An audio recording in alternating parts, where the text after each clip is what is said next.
নমস্কার, আমি সুপ্রীতি দান। আশা করি আপনারা সবাই ভালো আছেন। আপনারা সবাই দেখছেন অ্যাস্ট্রো সলিউশন।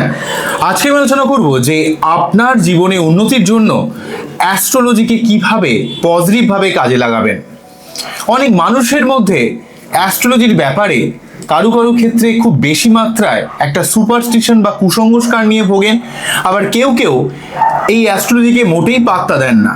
তাই প্রকৃত জীবনে উন্নতির ক্ষেত্রে অ্যাস্ট্রোলজিকে কিভাবে আপনাদের জীবনে কাজে লাগানো উচিত এবং কোন জায়গায় কোন পন্থা অবলম্বন করা উচিত তা নিয়ে একটা ডিটেলসে আলোচনা করব।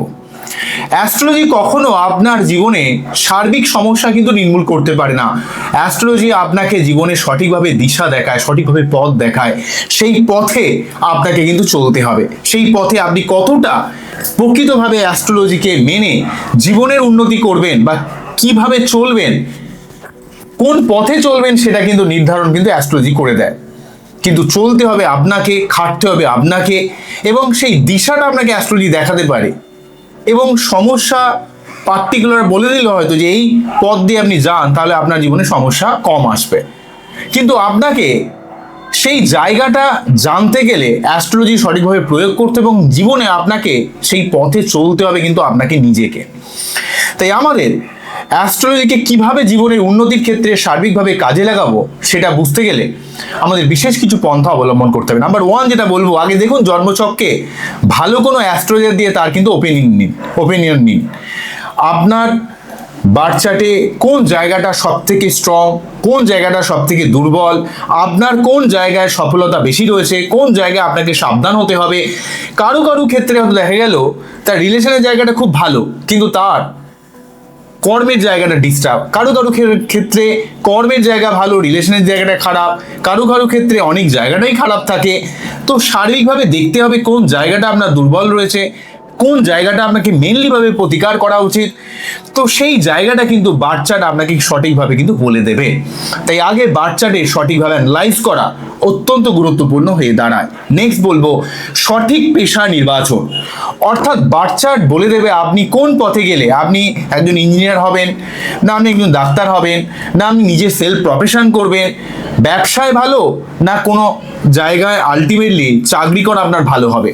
চাকরি করলে ভালো হবে না ব্যবসা করলে ভালো হবে, আপনি প্রাইভেট কোনো কোম্পানিতে চাকরি করলে ভালো হবে না সরকারি চাকরির সম্ভাবনা রয়েছে, না আপনি বাড়ির কাছাকাছি চাকরি করবেন না বাড়ি থেকে দূরে চাকরি করলে আপনার ভালো হবে। কোন দিকে আপনি জীবনে করলে আলটিমেটলি আপনার জীবনে সার্বিক একটা উন্নতির সম্ভাবনা রয়েছে, এটা কিন্তু বার্থ চার্ট থেকে আপনার নির্বাচন করা যায়। অর্থাৎ পেশা কোনটা আপনার জন্য শুভ তা নির্বাচন করার ক্ষেত্রেও কিন্তু আপনার এই অ্যাস্ট্রোলজি যথেষ্ট একটা পজিটিভ রোল প্লে করে। তাহলে প্রথম যেটা বললাম, আপনার বার্থ চার্টের পজিটিভ জায়গা এবং নেগেটিভ জায়গাটা বুঝতে হবে।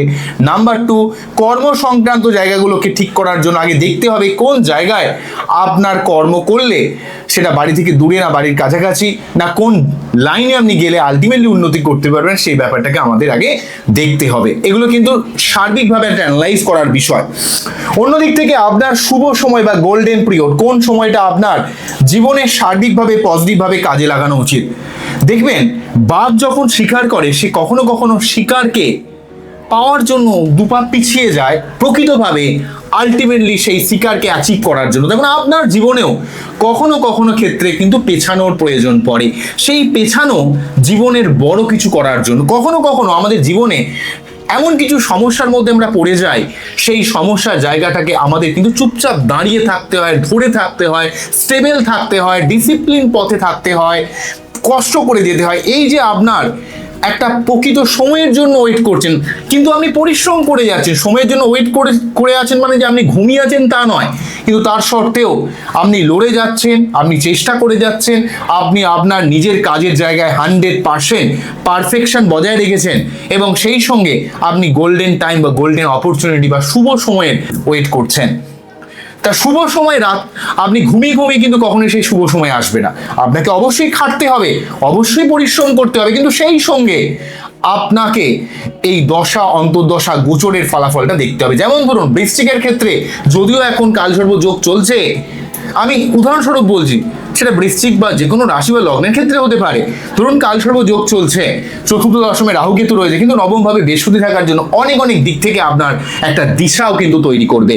তার মানে যে বৃহস্পতি আপনার জীবনে সব দিক থেকে একবারে শুভয়ে ভরিয়ে দেবে, আপনার জীবনে কোনো সমস্যা থাকবে না, তা কিন্তু ঠিক নয়। তো জায়গাগুলোকে দেখতে হবে যে গোচর ওয়াইজ কিন্তু বৃহস্পতি ভালো ফল দিচ্ছে, আপনার দশা অন্তর্দশা কি রয়েছে, আপনার D9 চার্টে বার্থ চার্টে গ্রহগুলো কতটা স্ট্রং রয়েছে, এগুলো কিন্তু আপনাকে দেখে তার প্রতিকার প্রতিবিধান করা যেতে পারে। নেক্সট যেটা বলবো, নাম্বার 4, যেটা দুর্বল গ্রহকে শক্তিশালী করার জন্য রত্ন পড়তে পারেন, মন্ত্রপাঠ, পুজো পাঠ, তার সেই গ্রহের জন্য কিছু দান করতে পারেন বা নিয়মিত উপাসনা করতে পারেন।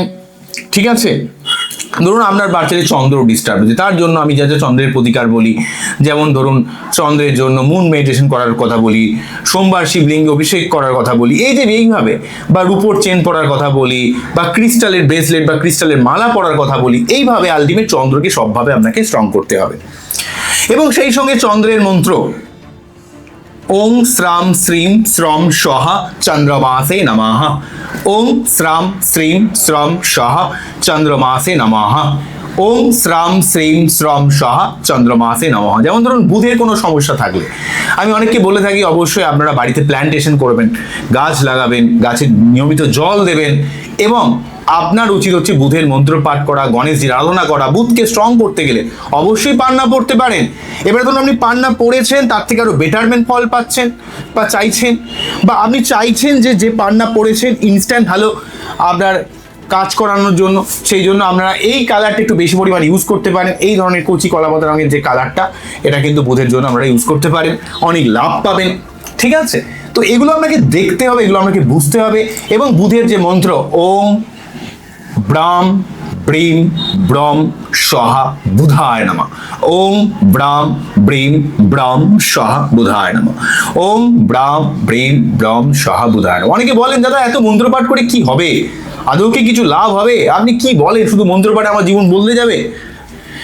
তো দেখুন, এটা একটা প্রতিকার, এইগুলো ধীরে ধীরে আপনার জীবনে পরিবর্তন নিয়ে আসে। সে আপনি স্টোন বলুন, মন্ত্রপাঠ বলুন, যদি আপনার স্টোন কেনার সামর্থ্য না থাকে উপরত্ন পড়তে পারেন, গাছের মূল পড়তে পারেন, মন্ত্রপাঠ করতে পারেন। কিন্তু আপনাকে এবং পুজো পাঠ মন্ত্রপাঠ করেও কিন্তু অনেকটা সমস্যা কাটাতে পারেন। এবং সেই গ্রহের যে গ্রহটা আপনার দুর্বল, সেই গ্রহের পার্টিকুলার রত্ন যেমন হয়, রং হয়, কালার থেরাপির মাধ্যমেও সেই গ্রহটা সঠিকভাবে প্রতিকার প্রতিবিধান করা যায়। কিন্তু মানুষকে যখনই অরিজিনাল কোনো জেনুইন কথা বলা হয়, মানুষ কিন্তু সবসময় ভাবে এত খাটতে হবে, ওরে বাবরে এত পরিশ্রম, এত তো আমি তো একবারে সেই সন্ন্যাসী হয়ে যাবো তাহলে। তো ব্যাপার, জীবনী মানে একটা নিষ্ঠা, জীবনী মানে হচ্ছে আপনার একটা সংযম, জীবনী মানে আপনার ধৈর্য। জীবনের মধ্যে ধৈর্য, সংযম, অধ্যাবসায়, চেষ্টা, লড়াই, ঈশ্বর ভক্তি, এগুলো আপনার লাইফে লাগবে। আপনি জীবনে কখনই সমস্যায় যখনই পড়বেন, তখন আপনি স্টোন পড়তে পারুন বা না পারুন, আপনাকে ধৈর্যশীল থাকা, ঈশ্বরের উপর বিশ্বাস রাখা, অধ্যাবসায় রাখা, চেষ্টা করা, এগুলো আপনাকে কিন্তু করতে হবে। আমরা অনেক সময় অনেক অধৈর্য হয়ে যায়, এমনিতে মানি না প্রকৃত অ্যাস্ট্রোলজি বা কোনো সিস্টেমকে, মানি না অ্যাকচুয়ালি, চূড়ান্তভাবে কিন্তু জাস্ট নেগলেক্ট করি। কিন্তু যখন সমস্যা হয়ে যায়, দাদা আমাকে বাঁচান, তো দাদা তো দিনে রাতে আমাকে বাঁচিয়ে দেবে না। আজকে আমি এলেন দাদার কাছে, কালকেই তো দাদা বাঁচিয়ে দেবে না। তো এটা তো কোনো সেই খাবার নয় যে খাইয়ে দেবো। বুঝতে পারছেন কি বলি? এটা একটা প্রসেস, যে প্রসেসে আপনাকে চলতে হবে। এবং আমি বলতে পারি, এবং এই প্রসেস মানলে আপনার জীবনে ভালো ডেফিনেটলি ভাবে হবে। আমাকেও মেনে চলতে হয়, মানুন জিনিসটা। তো সুতরাং সেই প্রসেস যদি আপনি চলেন, আপনার জীবনে ডেফিনেটলি ভাবে পরিবর্তন আসবে। এই কোনো রাতারাতি ব্যাপার নয়, এই আপনার আসবেই আসবে। তাই আপনাকে এই প্রসেসের মধ্য দিয়ে যেতে হবে। এবং আপনাকে লাস্ট যেটা বলবো, লাস্ট আরেকটা কথা তো বলবো, তার আগে লাস্টের আগে 5 নম্বর যেটা বলবো, প্রতিদিন গঠনমূলক কাজ করুন, প্রতিদিন নতুন কিছু শেখার চেষ্টা করুন, সময়কে মূল্য দিন। সময়ের যে ব্যাপারটা, সময় যে কত বড় রিসোর্স, সেটাকে বুঝুন। ঘুম থেকে উঠে আগে ফোনে গুড নাইট, গুড মর্নিং সব বলতে শুরু করে দিলেন, ঘুমানোর আগে গুড নাইট, হ্যাঁ, ঘুম থেকে উঠি ফার্স্টে ফোনে কে কি পাঠালো।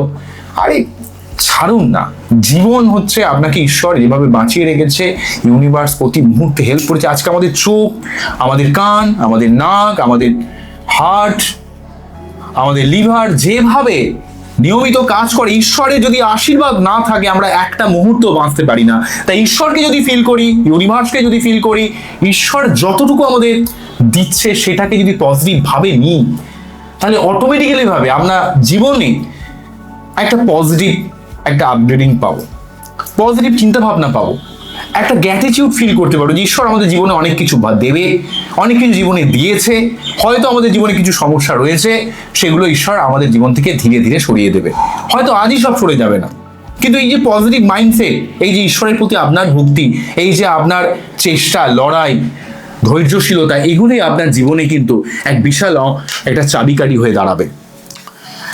তাই আপনার লাস্ট যেটা বলবো, ঈশ্বরের উপর বিশ্বাস বা ইউনিভার্সের উপর বিশ্বাস এবং আপনার নিজের চেষ্টা লাগবে।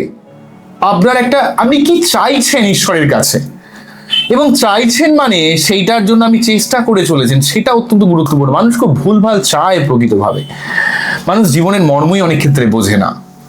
তাই চাওয়াটা কিন্তু খুব ইম্পর্টেন্ট। আপনি কি চাইছেন জীবনকে ভালো, ওই এ কি ভালো, ও কি খারাপ, ও কি করলো, কে কার সাথে পালিয়ে গেল, এ নিয়ে আপনার কোনো মাথা ব্যথা নেই। আপনি জীবনে নিজের জীবনকে ভালো করার জন্য ঈশ্বরের কাছে অবশ্যই নিষ্ঠা সহকারে প্রে করতে পারেন। নিজের জীবনে উন্নতি করার জন্য আপ্রাণ চেষ্টা করুন। আপনার সামর্থ্য থাকলে কাউকে দান করুন, কারো ভালো ইনফরমেশন দেওয়ার চেষ্টা করুন, পজিটিভ করার চেষ্টা করুন, আপনার যতটুকু ভালো করা যায় লোকের করার চেষ্টা করুন, কিন্তু নিজেকে বিকিয়ে গিয়ে নয়, নিজের অযথা টাইম ওয়েস্ট করেও নয়। যতটুকু আপনার জীবনকে আরো বেশি আপডেট করা যায়, ভালো করা যায়, পরিশ্রম করে সুস্থভাবে জীবনে এগিয়ে যাওয়া যায়, তার চেষ্টা কিন্তু আপনাকে অবশ্যই করতে হবে। তবেই অ্যাস্ট্রোলজিকে আমরা প্রকৃতভাবে জীবনের পথে কাজে লাগাতে পারবো। তাই যেমন আপনাকে পরিশ্রম করতে হবে, আপনাকে যেমন চেষ্টা করতে হবে, আপনাকে যেমন লড়াই করতে হবে, যেমন আমি বারবারই বলি হার্ড ওয়ার্কিং মোস্ট একটা ইম্পর্টেন্ট ব্যাপার, ডিসিপ্লিন, হার্ড ওয়ার্কিং, পেশেন্স, নিষ্ঠা, ধৈর্যশীলতা, পরিশ্রম এবং সবসময় একটা ডিসিপ্লিন পথে অর্গানাইজ ওয়েতে চলা যেমন অত্যন্ত গুরুত্বপূর্ণ হয়, তেমন আপনার দরকার ঈশ্বর সাধনা, ঈশ্বরকে ফিল করা।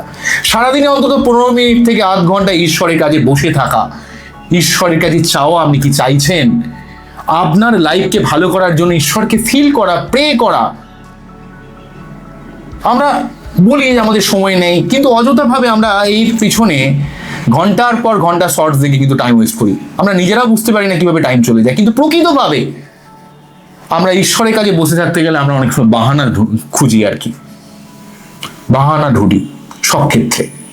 কারণ আমাদের প্রকৃতভাবে, শুধু আপনাদের ক্ষেত্রেই কেন বলবো, আমরা নিজের ক্ষেত্রেও বলবো, প্রকৃতভাবে আমরা জীবনে কোনো কিছুকে সেই চাওয়ার মতো প্রয়োজন ফিল করি না, যেটা আগেকার যুগে যেটা হতো। মানুষ একটা বিষয়কে নিয়ে যে লেভেলে পড়ে থাকতো, মানুষ কিন্তু সেই জায়গায়, কোনো মানুষ যে বিষয়টা প্রকৃত চাইছে সেই বিষয়টার মধ্যে যদি সে ডুবে থাকে, সেই যদি চেষ্টা করে, ঈশ্বর বা ইউনিভার্স তাকে হেল্প করবে। ঈশ্বর আপনার একটা চলার পথ ঠিক করে দেবে। তেমন জ্যোতিষ বা অ্যাস্ট্রোলজিও আপনার জীবনের সঠিক পথে আপনাকে নিয়ে যাবে। তাই ঈশ্বর বা অ্যাস্ট্রোলজি বা আপনার কোনো রুটিন মাফিক জীবন, self control, self confidence, positive mindset, এগুলো আপনাকে হোল্ড করে রাখবে, ধরে রাখবে, কনফাইন করে রাখবে, একটা পার্টিকুলার দিকে নিয়ে যাবে বা দিশা দেখাবে, কিন্তু চলতে হবে আপনাকে নিজেকে। এই সার্বিক বিষয়টাকে যদি আমরা পজিটিভ ভাবে কাজে লাগাতে পারি, আমাদের জীবনে ডেফিনেটলি উন্নতি সম্ভব। কিন্তু আমরা কি মনে করি, জীবনে কোনো সমস্যা হচ্ছে মানে অ্যাস্ট্রোলজি দৌড়ালাম, আজকে এই কাজে, কালকে ওর কাছে, কালকে ওর কাছে, আলটিমেটলি বুঝি না। কিন্তু দাদা বলুন আমার জীবনে বিশাল সমস্যা, কালই আমার জীবনে সব ঠিক করে দিন। তার মধ্যে হয়তো কেউ বললো হ্যাঁ এই তন্ত্র করতে হবে, হ্যাঁ এই 1 লাখ টাকা দিয়ে যাও, যজ্ঞ করতে হবে। প্রকৃতভাবে মানুষ অরিজিনাল তার নিজের নিজস্বতাকে অন্যজনের কাছে বিক্রি করে দিচ্ছে, সেটা চাকরির জন্য, কয়েকটা টাকার জন্য হোক, তার নিজের চিন্তা ভাবনা মানুষ যেন কোথাও হারিয়ে ফেলছে, সারাক্ষণ অন্য কিছুর মধ্যে ডুবে রয়েছে। তাহলে আলটিমেটলি আপনার জীবনের পরিবর্তন আসবে কি করে? আপনার প্রচুর নিষ্ঠা প্রয়োজন আছে। এখনকার সমাজ ব্যবস্থায় কিছু করতে গেলে প্রচুর লেভেলের কম্পিটিশন রয়েছে। যারা অ্যাকচুয়ালি করছে ভালো কিছু, দেখবেন খুব ভালোভাবে খেয়াল করবেন, তাদের মধ্যে আলাদা লেভেলের নিষ্ঠা। তারা কিন্তু যখন দেখবেন আপনি একটা কোনো কিছু কাজ করতে শুরু করবেন, এটা রুমি বলছেন এই কথাটা, যে যখন আপনি কোনো পথে চলতে শুরু করবেন তখন অটোমেটিক্যালি ভাবে কিন্তু আপনার একটা রাস্তা কিন্তু খুলে যাবে, আপনি যা রাস্তা দেখতে পাবেন, মানে কি আপনার তখন ডিস্ট্রাকশন হবে না, আপনি ডিস্ট্রাকশন মানে যে কি জিনিস তখন ভুলে যাবেন, তখন আপনার কাছে কাজটা ইম্পর্টেন্ট হয়ে দাঁড়াবে। যখন আমার জীবনে গোল সঠিক কোনো লক্ষ্যই থাকবে না তখন তো আমি তো ডাইভার্ট হবই হব। তাহলে কি বলবেন, লাইফে ডিস্ট্রাকশন নেই? ডিস্ট্রাকশনকে আমরা অবশ্যই ডিস্ট্রাকশন আছে, কিন্তু আপনার যদি গোল বা আপনার যদি ইচ্ছা বা আপনার যদি চাহিদা যদি জেনুইন হয়, সত্যি যদি আপনি সেটাকে অ্যাচিভ করতে চান, আপনার লাইফে ডিস্ট্রাকশন, আপনার জীবনে ফেলিওর, সেগুলো অটোমেটিকভাবে সরিয়ে যাবে। কিন্তু আপনাকে অ্যাস্ট্রোলজিকে মানতে হবে। অ্যাস্ট্রোলজিক্যাল গাইডলাইন আপনাকে ঠিক বৃষ্টিতে যেমন ছাতা অনেকটা কাজ করে, আপনাকে কিন্তু জাস্ট প্রোটেক্ট করে, বৃষ্টিকে থামাতে পারে না অ্যাস্ট্রোলজি। আপনার অনেকটা ডিরেক্টলি ভাবে বৃষ্টি পড়লে যেমন আপনার ক্ষতিগ্রস্ত হতেন ভিজে যেতে, ছাতা থাকার জন্য ডিরেক্টলি মাথায় হয়তো বৃষ্টি এসে পড়ছে না, ঠিক আছে, কিন্তু আপনাকে একটা প্রোটেকশন দিচ্ছে। ঠিক সেইভাবেই আপনার জীবনে জ্যোতিষ, ঈশ্বর, ভক্তি, পরিশ্রম, অধ্যাবসায়, কনসিস্টেন্সি, ডিসিপ্লিন, হার্ডওয়ার্কিং, নিষ্ঠা, এগুলোকে কিন্তু অতপ্রতভাবে জড়িত রয়েছে। আমরা কিন্তু তা বুঝি না। আমরা সবকিছু জেনেও অন্যজন কোনো অ্যাস্ট্রোলজার আপনার জীবনে সব উন্নতি করে দেবে বলে আমরা দৌড়াই, কিন্তু প্রকৃতভাবে আমাদের যা করা উচিত সেই জায়গার সেই নিষ্ঠাকে আমরা কোথাও যেন একটা অবজ্ঞা করি। তো এই বিষয়গুলো আমাদের জানতে হবে, এই বিষয়গুলোকে আমার মানতে হবে, এবং আমাদের প্রত্যেককে, আপনাদের বলছি মানে আমার নিজেকেও কিন্তু আমি বলছি, নিজের দুর্বলতাকে বুঝতে হবে, নিজের কোন জায়গায় আমরা বারে বারে ডাইভার্টেড হই, আমার দুর্বলতা কোন জায়গায় আমি যদি না জানি তো অবভিয়াসলি ভাবে আমি তো পা পিছলাবই এক সময়। তারপর আপনার জীবনে আপনার কোনটা দুর্বলতা, আপনার লিভারের সমস্যা হয়েছে, আপনি প্রতিদিন মিষ্টি খাচ্ছেন, স্পাইসি জিনিস খাচ্ছেন, অ্যালকোহল খাচ্ছেন, তাহলে সমস্যা তো আপনার। তা আপনি নিজেকে নিয়ন্ত্রণ করতে পারেন। আত্মনিয়ন্ত্রণ একটা মোস্ট বড় জিনিস। অনেক কিছু নিয়ে কিন্তু জীবন গঠিত হয়। জীবনে ডিসিপ্লিন না থাকলে, চেষ্টা না থাকলে, সিস্টেম না থাকলে, কোনো কিছুকে না মানলে আপনার জীবনে ভালো কিছু হতেই পারে না। কারণ ভালো কিছু হওয়ার জন্য অনেকগুলো ফ্যাক্টর কাজ করে, তার সেই একটা ফ্যাক্টরের মধ্যে ঈশ্বর রয়েছে, সেই একটা ফ্যাক্টরের মধ্যে অ্যাস্ট্রোলজি রয়েছে, এবং সেই একটা ফ্যাক্টরের মধ্যে আপনি আপনার নিজেকে কতটা আপডেট করতে পারছেন, সিস্টেমেটিক ভাবে চালাতে পারছেন, সেটাও কিন্তু অত্যন্ত গুরুত্বপূর্ণ। তো আজকে আমার এই টোটাল অনুষ্ঠানটিকে আপনারা কতটা ফিল করলেন, কতটা বুঝলেন, কতটা আপনাদের ভালো লাগলো, অবশ্যই কমেন্ট সেকশনে জানাবেন। আপনারা খুব ভালো থাকুন, অ্যাস্ট্রো সলিউশন দেখতে থাকুন। নমস্কার, থ্যাংক ইউ।